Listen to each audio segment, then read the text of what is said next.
জনাব হাসান নগদ 50,000 টাকা মূলধন স্বরূপ এনে ব্যবসা শুরু করলেন। তার মানে 50,000 টাকা নিয়ে ব্যবসা আরম্ভ করা হলো। তাহলে 50,000 টাকা নিয়ে ব্যবসা আরম্ভ করা হলে আমরা হিসাব সমীকরণের উপর লেনদেনের প্রভাবে কী দেখছিলাম?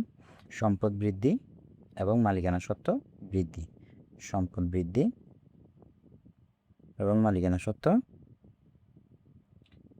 সত্ত্ব বৃদ্ধি। তাহলে আমরা একটু আগে বলেছিলাম দ্বিতীয় দাখিলা পদ্ধতিতে সম্পদ যদি বৃদ্ধি পায় তাহলে হয় ডেবিট, সম্পদ যদি মালিকানা সত্ত্ব বা মূলধন যদি বৃদ্ধি পায় তাহলে হয় ক্রেডিট। তাহলে এখানে দুটো হিসাব। তাহলে এখানে সম্পদ যদি বৃদ্ধি পায় তাহলে ডেবিট, মালিকানা সত্ত্ব যদি বৃদ্ধি পায়। এবার আমরা সম্পদ নামে তো কোনো হিসাব হয় না, তাহলে এবার আমরা হিসাবগুলোর নাম দিব। এটা আমাদের মনে হয় একটু বুঝতে একটু ঝামেলা হচ্ছে, একটু দেখে আমরা এবার সামনে আরও ক্লিয়ার হয়ে যাব। 50,000 টাকা নিয়ে ব্যবসা আরম্ভ করা হলো, তাহলে আমরা কি লিখব? নগদান হিসাব। যেহেতু নগদ 50,000 টাকা নিয়ে, নগদটা হচ্ছে সম্পদ, তাহলে সম্পদ জায়গায় আমরা লিখব নগদান হিসাব ডেবিট। আর মালিকানা সত্ত্ব বা মূলধন, তাহলে মালিকানা সত্ত্ব আর মূলধন তো সেই, তাহলে মূলধন হিসাব ক্রেডিট। আমরা ডেবিট ক্রেডিট একটু এভাবে আর এইভাবে লিখব। তাহলে এটা আমরা এখানে ডেবিট ক্রেডিট উল্লেখ না করলেও চলবে। আর এভাবে যদি আমরা লিখি তাহলে ডেবিট ক্রেডিট আমাদের উল্লেখ না করলেও চলবে। আর যদি আমরা সোজাসুজি লিখি, আমরা দুটো একসাথে লিখি, তাহলে আমাদের ডেবিট ক্রেডিটগুলো উল্লেখ করা বাধ্যতামূলক। আমরা দ্বিতীয় এন্ট্রিটা দেখি। আমাদের দ্বিতীয় এন্ট্রির মধ্যে আছে অফিসের জন্য আসবাবপত্র ক্রয়। তাহলে আমরা কি জানি? আসবাবপত্র ক্রয় করছি, তাহলে অফিসে আসবাবপত্র বাবদ সম্পদ যোগ হয়েছে। আসবাবপত্র ক্রয় করছি, সম্পদ বাড়ছে। আর ওইদিকে ক্রয় করলে কি হয়? আমরা কি জানি? ক্রয় করলে নগদ অর্থ চলে যায়, সম্পদ বাড়ে, এবং একটি সম্পদ বাড়ে অপর একটি সম্পদ কমে। তাহলে এক সম্পদ বাড়ছে আর এক সম্পদ কমছে। আমরা জানি সম্পদ বাড়লে ডেবিট, সম্পদ হ্রাস পেলে ক্রেডিট। তাহলে সম্পদ বাড়ছে, তাহলে আসবাবপত্র হিসাব আসলে বাড়ছে, তাহলে আসবাবপত্র হিসাব ডেবিট এবং নগদান হিসাব ক্রেডিট। ক্লিয়ার? ঠিক আছে। তারপরে আমরা দেখি কর্মচারীর বেতন প্রদান করলে তাহলে কি হয়? নগদ অর্থ চলে যায়। তাহলে যদি নগদ অর্থ হচ্ছে সম্পদ যদি চলে যায় তাহলে কি হয়? সম্পদ ক্রেডিট হয়। তাহলে আমরা প্রথমে লিখে ফেলি নগদান হিসাব ক্রেডিট। আর থাকি কি? যেহেতু আমরা বেতন পরিশোধ করছি তাহলে বেতন হিসাব ডেবিট। নগদান হিসাব ক্রেডিট। পণ্য ক্রয় করলে কি হয়? ক্রয় করলে ব্যয় হয়। তাহলে আমরা প্রথমে লিখি নগদান হিসাব।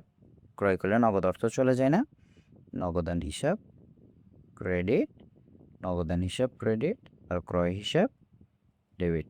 কয়েকটা হিসাব ফিক্সড, যেমন ক্রয় হিসাব ডেবিট, বিক্রয় হিসাব ক্রেডিট, ক্রয় হিসাব ডেবিট, মূলধন হিসাব ক্রেডিট।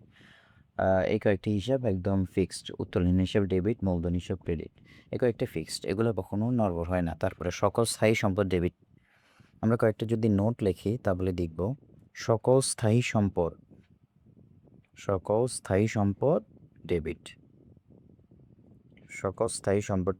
তারপরে ক্রয় ডেবিট, তারপরে উত্তোলন ডেবিট। সকল স্থায়ী সম্পদ ডেবিট, ক্রয় ডেবিট, উত্তোলন ডেবিট। তারপরে এগুলো গেল ডেবিট সেক্টর। এগুলো হচ্ছে কিছু হচ্ছে ফিক্সড, এগুলো কখনো নড়বড় হবে না। তারপরে ক্রেডিটের ক্ষেত্রে আসি, বিক্রয় হয় ক্রেডিট, মূলধন ক্রেডিট, ঋণ ক্রেডিট বা দায় ক্রেডিট, সকল দায় ক্রেডিট, আয় ক্রেডিট, মূলধন, দায়, আয়, এগুলো ক্রেডিট। তারপরে ব্যয়, সকল ধরনের ব্যয় ডেবিট পাশে, এগুলো হচ্ছে নোট, মানে এগুলো ফিক্সড। যেমন সকল ব্যয়, যেমন এখানে বেতনটা ব্যয় না, এই যে বেতন হিসাব ডেবিট হয়েছে। তারপরে ক্রয় করছি, ব্যয় হয়েছে না, ক্রয় হিসাব ডেবিট হয়েছে। এরকম মূলধন, আয়, ব্যয় ক্রেডিট, বাকি সব কিছু ডেবিট। যেমন বিজ্ঞাপন খরচ, তাও সেম। এই যে এখানে দেওয়া আছে পণ্য বিক্রয় হলে আয় হয়, তাহলে কি হয়? পণ্য বিক্রয় করলে আয় হয়। তো যেহেতু আয় হয় তাহলে নগদান হিসাব ডেবিট, বিক্রয় হিসাব ক্রেডিট, সেম। তারপরে দেওয়া আছে বিজ্ঞাপন বাবদ চেক প্রদান। তো তাহলে চেকের সাথে আবার ব্যাংকের সাথে সম্পর্ক, যেখানে যে এন্টিতে আমরা লেখা দেখব যে চেকে প্রাপ্তি, চেকে প্রদান, চেকে দেওয়া হলো, ব্যাংকে দেওয়া হলো, তখন আমাদের আর নগদান হিসাবটা আসবে না, তখন আসবে ব্যাংক হিসাব। চেক কখনো চেক হিসাব হয় না, কারণ কি, চেক আমরা পকেটে নিয়ে ঘুরলে তো লাভ নাই, যতক্ষণ পর্যন্ত না আমরা ব্যাংকের কাছে গিয়ে চেকটাকে ক্যাশ করছি ততক্ষণ পর্যন্ত আমরা এটা পকেটে নিয়ে নিয়ে ঘুরলে তো লাভ হবে না। তাই চেক মানেই ব্যাংক, ব্যাংক মানেই ব্যাংক, ব্যাংক মানেই ব্যাংক, চেক মানেই ব্যাংক, সব কিছু ব্যাংক হিসাবের মধ্যে আসবে। তাহলে আমরা যদি এটা থেকে বিজ্ঞাপন বাবদ চেক প্রদান, তাহলে বিজ্ঞাপনটা খরচ, তাহলে বিজ্ঞাপন হিসাব ডেবিট, চেক যেহেতু বলছে তাহলে ব্যাংক হিসাব ক্রেডিট, যেহেতু চেক আমরা দিয়েছি তাহলে চেকটা ব্যাংকে যাবে, ব্যাংকে গেলে ব্যাংক থেকে টাকা খরচ হবে, তাই ব্যাংক হিসাব ক্রেডিট। ওকে, তারপরে ব্যাংকের নিকট হতে সুদ পাওয়া গেল, সুদ পাইছি, এটা সুদ পাইছি যেহেতু তাহলে এটা সুদ প্রাপ্তি, তাহলে সুদ যেহেতু পাইছি এটা আয় হয়েছে, তাহলে সুদ প্রাপ্তি ডেবিট, ব্যাংক হিসাব ক্রেডিট, ব্যাংক থেকে টাকা কমে গেছে, ব্যাংক হিসাব ক্রেডিট। ধারে পণ্য বিক্রয় করা হলো 15,000 টাকা, ধারে যেহেতু 15,000 টাকা পণ্য বিক্রয় করা হয়েছে, তাহলে ধার বিক্রয়ের সাথে কিসের সম্পর্ক, বিক্রয়ের সাথে দেনাদারের সম্পর্ক।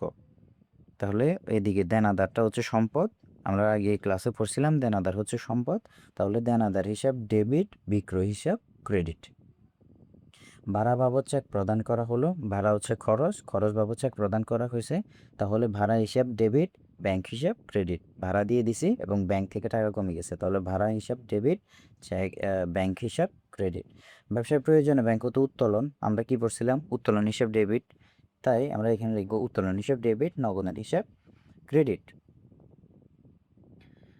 তারপরে এখানে আরেকটা আছে কমিশন পাওয়া গেল 3,000 টাকা, তাহলে এখানে কি হবে, নগদান হিসাব ডেবিট, যেহেতু কমিশন আমরা পাইছি, নগদে পাইছি, নগদান হিসাব ডেবিট, কমিশন হিসাব, হ্যাঁ কমিশন আয় হিসাব ক্রেডিট। সবগুলো এভাবে আমরা যদি আরও কয়েকটা প্র্যাকটিস করি তাহলে আমাদের জন্য আরও ইজি হয়ে যাবে।